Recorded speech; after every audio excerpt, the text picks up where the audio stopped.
प्यारे दोस्तों, स्वागत है आपका आपकी अगली कक्षा में। आज हम गणित पर कक्षा 6 के इकाई 3 अभ्यास 3A के बचे हुए प्रश्नों पर चर्चा करेंगे। और बचा हुआ जो प्रश्न है प्यारे दोस्तों, वह प्रश्न संख्या 9 और 10 है। 10 को मैंने अभी नहीं लिखा है, ये प्रश्न संख्या 9 है। इसमें आपको करना क्या है, निम्नलिखित के मान ज्ञात कीजिए। प्यारे दोस्तों, निम्नलिखित के मान आपको ज्ञात करना है। ये संख्या दी गई है का में, ये -9 30 और इसके बाद खा -12 और ये गा -37 मार का निशान लगा हुआ। प्यारे दोस्तों, इसमें होता ये है कि जब आप इसे हल करते हैं, मैं यहाँ लिख दे रहा हूँ, तो आपको करना क्या होता है कि जब आप इस मार को हटाते हैं, यदि ये माइनस में है तो ये प्लस में कन्वर्ट हो जाता है। यानी ये जो का है, इसका आंसर क्या होगा, ये प्लस में हो जाएगा। और जब आप खा को हल करेंगे, आप खा में देखिए, जहाँ पर माइनस है वहाँ पर तो प्लस हो जाता है, लेकिन जहाँ प्लस है वहाँ पर प्लस ही रहता है, इसमें कोई संशोधन नहीं होता है। ये देखिए आप, इसे हम इस तरह से हल करेंगे। अगला प्रश्न है का, जैसे वहाँ पर लिखा हुआ है तो इसका मान हो जाएगा 37, क्योंकि यहाँ पर ये माइनस लगा हुआ है और ये मार का निशान है। यहाँ पर 0 है, इसका मान होगा 0। अगला है अंगा, यहाँ पर हो जाएगा 47। बस इसमें केवल आपको माइनस का निशान हटा देना है। इसमें प्लस है, उसमें प्लस ही रहेगा, उसमें कोई संशोधन आपको नहीं करना है। अंगा के बाद ये है 4 और ये 101। इस प्रकार से ये आपके सभी आंसर प्राप्त हो गए। प्यारे दोस्त, अगले प्रश्न पर चलते हैं, प्रश्न संख्या 10।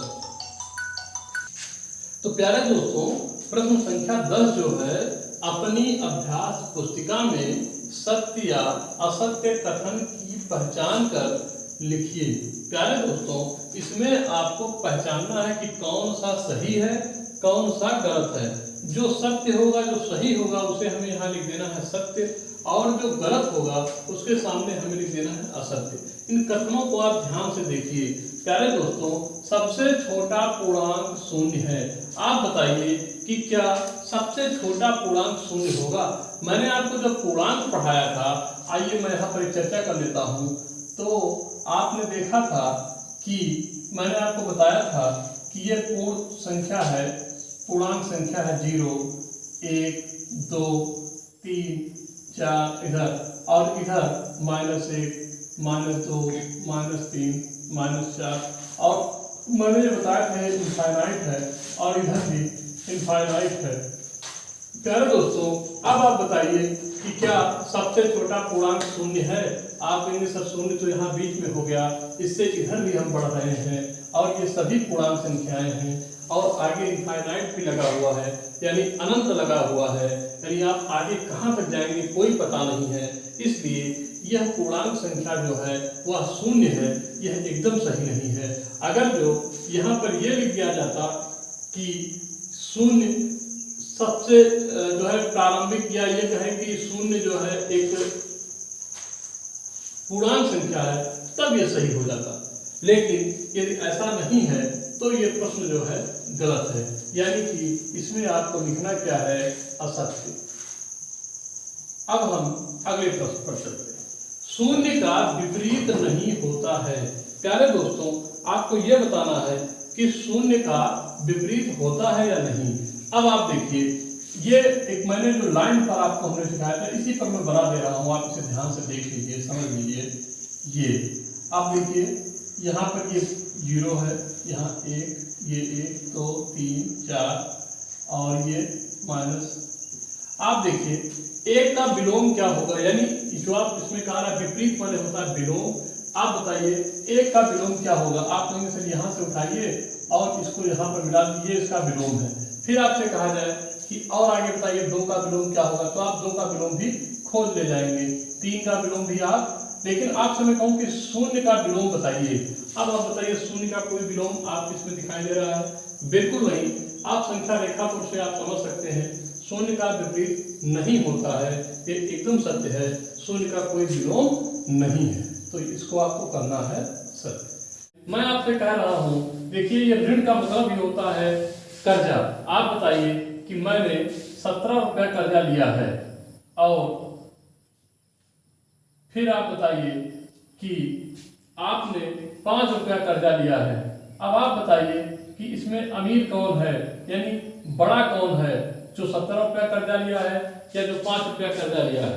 अब आप बताइए, मैंने 17 रुपया कर्जा लिया है, मैं बड़ा कर्जदार हुआ, और आपने 5 रुपया कर्जा लिया है, आप छोटे कर्जदार हैं। तो बड़ा कौन है? बड़ा वो है जो कम से कम रुपया कर्जे पर हो, यानी अमीर कौन होगा? आप बताइए। अमीर वह होगा जो किसी से कर्जा ना लिया हो।